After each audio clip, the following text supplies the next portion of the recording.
खुशामदीद, खैर मक़दम और वेलकम करता हूँ आप सामईन व नाज़रीन का रिज़वान ज़हीर यूट्यूब चैनल में। आज मैं आप सबके लिए हाज़िर हूँ मौलाना आज़ाद नेशनल उर्दू यूनिवर्सिटी के BL regular mode entrance test साल 2016 में पूछे गए सवालात के साथ। वीडियो शुरू करने से पहले एक चीज़ बता दूँ कि अभी आप स्क्रीन पर जो उर्दू देख रहे हैं ये सवालात सिर्फ उर्दू के लिए ख़ास नहीं है, क्योंकि अभी जो सिलेबस मानों में फॉलो किया जा रहा है इंट्रेंस टेस्ट का, उसमें कुल 50 सवालात कॉमन होते हैं। वो सभी सब्जेक्ट्स वालों के लिए कॉमन होते हैं, वो उर्दू से हो, फिज़िकल साइंस से हो, SST से हो, बायोलॉजिकल साइंस या मैथमेटिक्स से। उनमें सभी स्टूडेंट के लिए 50 क्वेश्चंस कॉमन आएंगे, जिसमें से 10-10 करके अलग अलग सेक्शन के होते हैं। तो मैं उन्हीं वीडियोज़ को यहाँ पर सॉल्व कर रहा हूँ। ये सभी सब्जेक्ट के लिए हेल्पफुल है। तो चलिए बिला ताख़ीर शुरू करते हैं और जानते हैं कि आज की इस वीडियो का सबसे पहला सवाल क्या है। लेकिन उससे पहले एक आपसे रिक्वेस्ट कर दूँ कि अगर अभी तक आपने हमारा यूट्यूब चैनल को सब्सक्राइब नहीं किया है तो सब्सक्राइब और बेल आइकन को भी प्रेस कर दे, ताकि हमारी हर एक वीडियो की नोटिफिकेशन आपको सबसे पहले मिले। इस वीडियो में कुल 10 सवालात होंगे जो कि आम मालूमात यानी जनरल नॉलेज से हैं। तो चलिए शुरू करते हैं और जानते हैं कि पहला सवाल क्या है। सवाल नंबर 1, मौलाना अबुल कलाम आज़ाद की पैदाइश कहाँ हुई थी? Option A Hyderabad, B Calcutta, C Mecca और डी मदीना।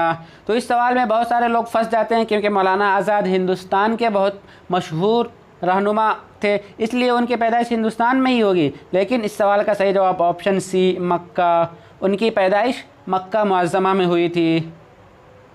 अगले सवाल की तरफ हम बढ़ते हैं।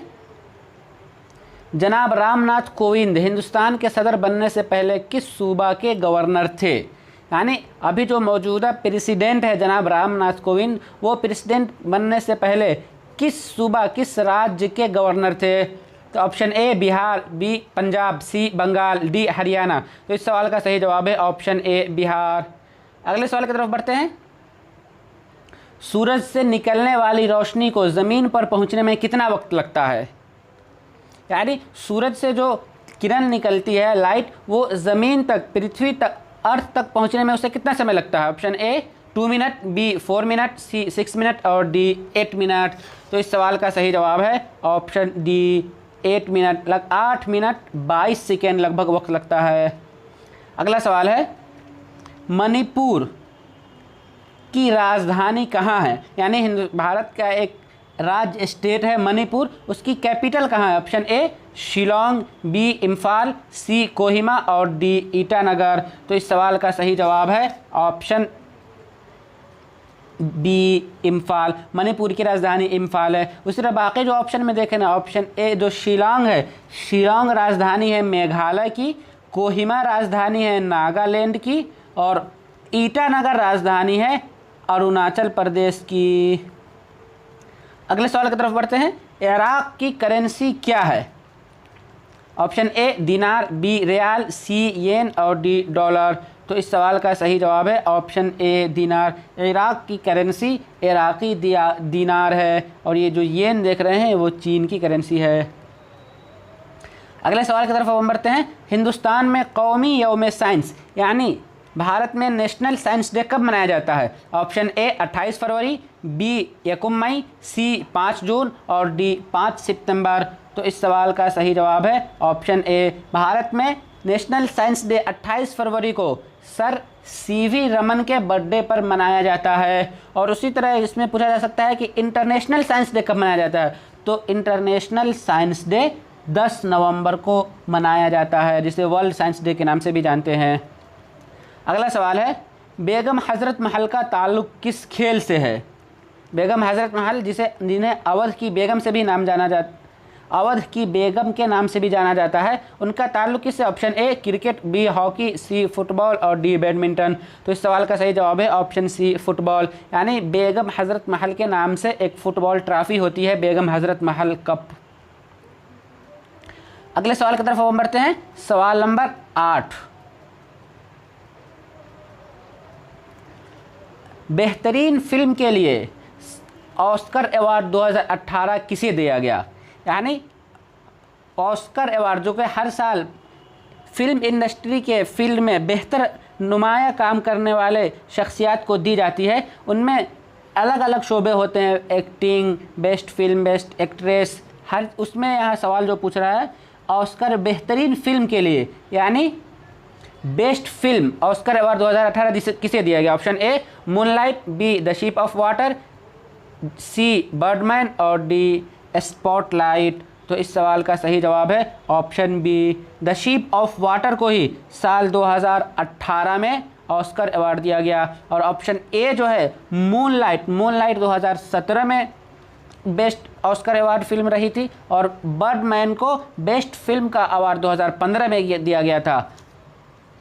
और उसी तरह जो स्पॉटलाइट है ऑप्शन डी, इसे साल 2016 में बेस्ट फिल्म अवार्ड चुना गया था। और करेंट में यानी साल 2019 में best film award green book को मिला है। क्या है ये? याद करने वाली चीज़ है, ग्रीन बुक। अगला सवाल है इग्नाइट माइंड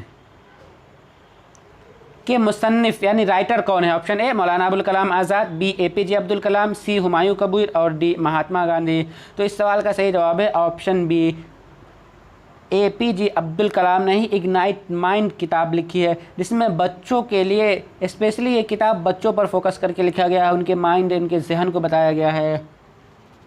अगला सवाल है जो कि इस वीडियो का सबसे लास्ट सवाल है, उस सवाल को पढ़ते हैं। फोर्ट्रैन है यानी क्या है फोर्ट्रैन?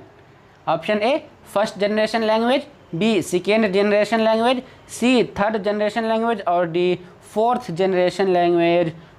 तो इस सवाल को यहाँ समझते हैं कि फोर्ट्रैन होता क्या है। ये कंप्यूटर से रिलेटेड है, कंप्यूटर की एक भाषा है जिसके माने होता है फोर्ट से है फार्मूला और TRN फार्मूला ट्रांसलेशन।